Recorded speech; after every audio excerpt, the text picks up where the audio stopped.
Welcome to Bria Brown Live. I am your host, Bria Brown. On today's show, my best friend Andre is going to be interviewing me for my own blueprint. For those who know, blueprint is it's usually a print story that I do for journalists throughout the nation about their trials, their triumphs, what they wish they knew in their journey, and just some key things to give to up-and-coming journalists. So for you all to learn a little bit more about me, I decided to have my best friend interview me, so I'm going to let him take over. All right. Well, I appreciate I appreciate this moment. I really do. No, I would do it for you because I love you. Thank you. So I've been here throughout the entire time that you've actually started from just the thought to now. Yes. So it's been a lot. I remember you did like a daily documentary before that. So I did. Going into that, like what made you want to start Bria Brown Live? Like what inspired it? Honestly, I started it because I knew that if I wanted to be a journalist, I needed to have my own portfolio, and I needed people to see who I was, what I was about, what I could do. It was pretty much just to display my gifts. You know, from your years of experience, with you being a newbie and then now having years of experience and being almost like a veteran somewhat, what are some trials or tribulations that you've encountered, you know, throughout your journey? I would say, you know, it's really different when you're on this side of the table because I'm used to being in your spot.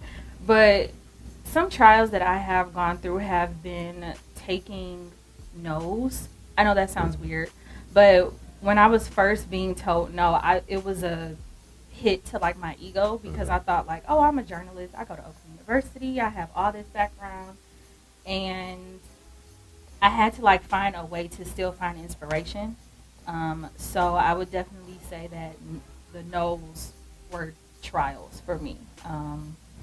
Other than that, it was also trying to find experience because at the time a lot of people weren't giving like entry level positions. So what a lot of people don't know is that you need to do internships. So that's all I can say about that. Okay, so with your internships and you having your experience, granted you went to school for it, you did do your internships, but what were some things that you felt like you had to learn on your own along the way that a lot of other people may not know coming into the game? I had to learn how to shoot on my own. Okay. I know that sounds crazy, but Oakland prepared me for print journalism. They didn't really, and this is not bashing Oakland at all. Oakland didn't really prepare me for broadcast journalism. So when it came to writing, I was fine. But shooting, a lot of people think, oh, well, you just pick up your phone and shoot. Right. No, it's not like that at all. So I had to learn how to shoot. I actually had to learn how to, I don't want to say act, but I had to learn how to be professional on camera.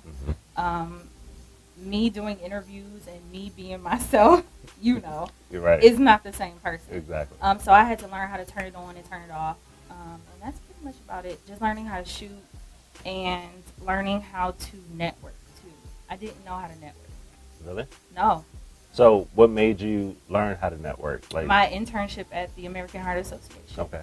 That's where I started dealing with a lot more news personalities. So I would have to contact them if I was doing like press releases or stuff like that. And then I would also write my own stories for my website. So while I was working, I was also doing work for my website on the side. So it was like killing two birds with one stone. Okay.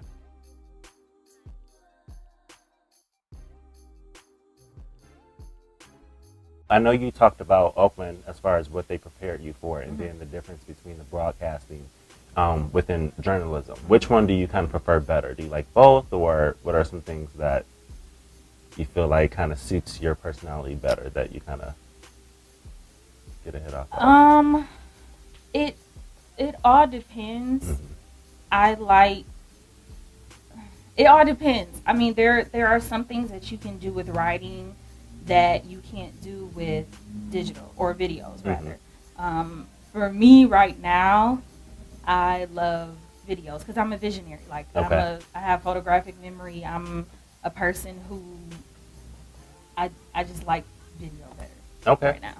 So Now I know you mentioned too a few seconds ago, or a few minutes ago, rather. I'm over exaggerating. But you were talking about you didn't know how to record. No. You pretty much had to learn yourself. It's different than, picking up the phone. Yeah. So being in this day and age, going into 2018 to where you have masses,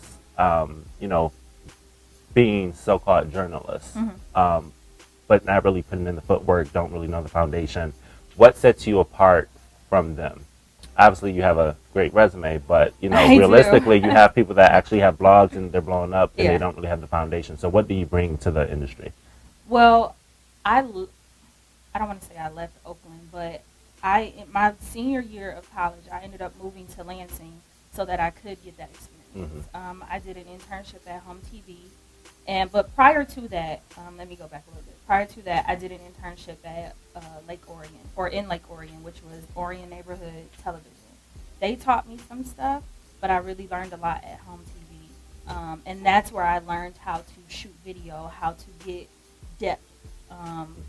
Behind us or whatever, right. And how I learned to mic up lavalier mics, or it was just a lot of things that I learned then, and I feel like had I not gone to Lansing or had I not stepped out and done that, then I would be just like everybody else. Right. So I think people really need to put their foot forward. They really need to step out. If you don't know how to do something, go out. Find people. The help is out there. You just have to go looking for it. I had no idea about Home TV at all. I actually found out about it through my internship at the American Heart Association because my boss had gone through Home TV as well. Okay. And she told me that she thought it would be a good fit for me.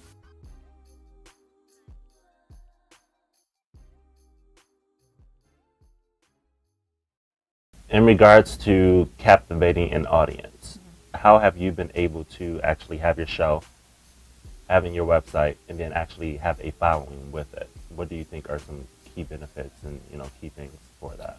I think that's about the power of who. I've talked about that before. I think people really gravitate towards personalities. So if you're genuinely a good person and you put something out there, people will want to see it just because of who you are. So I think that's helped me. A lot of my internships have helped me because it's honestly like the word of mouth. For some like social media platforms, Instagram has helped me a lot.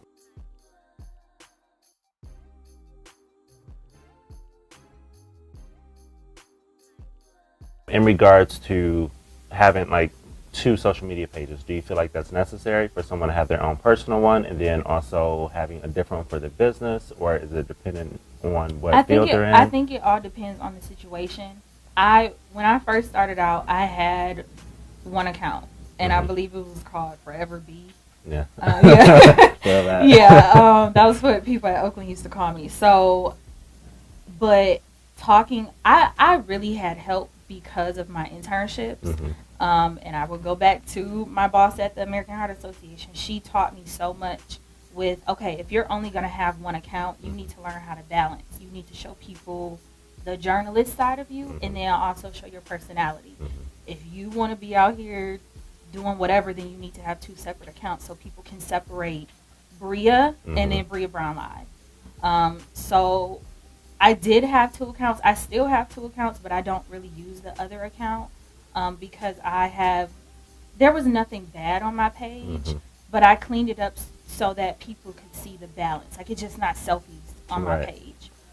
So I think it's different for each person. If you still want to live your life and you want to put up some things that some people may not agree with, then I say use 2 different pages. If you know how to balance them, I say use 1 page. Right. So I'm using 1 page right now. Right. Less work. It is. It really is less work. I mean, and a lot of people think that it's easy. Like, oh, you're just posting. You're just doing this. You have to be very strategic in what you post. Yeah. And even down to what days you post it, what time you post it, it matters. For someone that may not know what Bria Brown Live is about, although you should, but for someone that may not know, what are some things that Bria Brown focuses on? Like, what's things that keep you going and, have your most interest as far as topics and current events? Right now, I'm most interested in, because I am a journalist. I will forever be a student. And that's one thing that I will never take for granted. I will never get on a high horse and be like, oh, because I've been doing this for however many years, I know it all. No, I'm still learning things. So Bria Brown Live focuses primarily on being a portfolio for me. So a lot of the things that I write for my job are on there. Episodes like this are on Bria Brown Live. And what I think has set Bria Brown Live apart is the blueprint. So that's what I'm really trying to focus people on, and I want that to be its own entity within Bria Brown Live. So, of course, staying on current topics, and that's where you get the print work that I'm doing. I love interviewing movers and shakers of Detroit because it's a lot of people out here that are doing so much, but because it's not on Channel 4 or Channel 2 or Channel 7 or even Channel 20, you don't know about it. So I want to give them a voice and give them a platform so that they can build their brand too. Thank you for watching Bria Brown Live. Be sure to stay tuned for the next episodes that will be coming out soon.